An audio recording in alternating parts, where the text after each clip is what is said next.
Hello সবাইকে, আমি আবারও চলে এসেছি নতুন একটা রেসিপি নিয়ে। আজ আমি বানাচ্ছি আম কাতলা। গ্রীষ্মকালে গরমের মধ্যে ভাত দিয়ে এই রেসিপিটা কিন্তু খুবই ভালো লাগে। চলুন দেখে নেওয়া যাক কীভাবে আমি রান্না করছি। প্রথমে কড়াইতে তেলটা ভালো করে গরম করে নিয়ে মাছের পিসগুলো নুন হলুদ মাখিয়ে আমি ভেজে নিচ্ছি। ভাজা হয়ে গেলে আমি ফোড়ন হিসেবে 5 ফোড়ন আর শুকনো লঙ্কা দিচ্ছি, আর তারপরে আমি এখানে পেঁয়াজগুলো ভেজে নিচ্ছি। পেঁয়াজগুলো ভালো মতো ভাজা হয়ে গেলে তার মধ্যে আমি রসুনটা দিয়ে দিলাম। রসুনটাও ভালো করে এরপরে আমি ভেজে নিচ্ছি। তারপরে আমি আদাও অ্যাড করলাম। এরপরে মশলাটা কিছুক্ষণ কষানোর পরে আমি এর মধ্যে দিয়ে দেবো গ্রেট করে রাখা আম।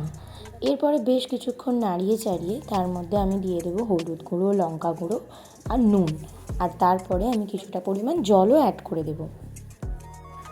এরপর আমি গোটা কাঁচা লঙ্কাকে চিড়ে তার মধ্যে দিয়ে দিচ্ছি। আচ্ছা, এখানে কিন্তু ব্যালেন্স করার জন্য আপনারা চিনিও ইউজ করতে পারেন। এরপরে একটু ফুটে এলে আমি এর মধ্যে মাছগুলোকে অ্যাড করে দিচ্ছি। মাছগুলো দিয়েও বেশ কিছুক্ষণ ফুটিয়ে নেব। ব্যাস, তারপরেই তৈরি হয়ে যাবে আমাদের আম কাতলা।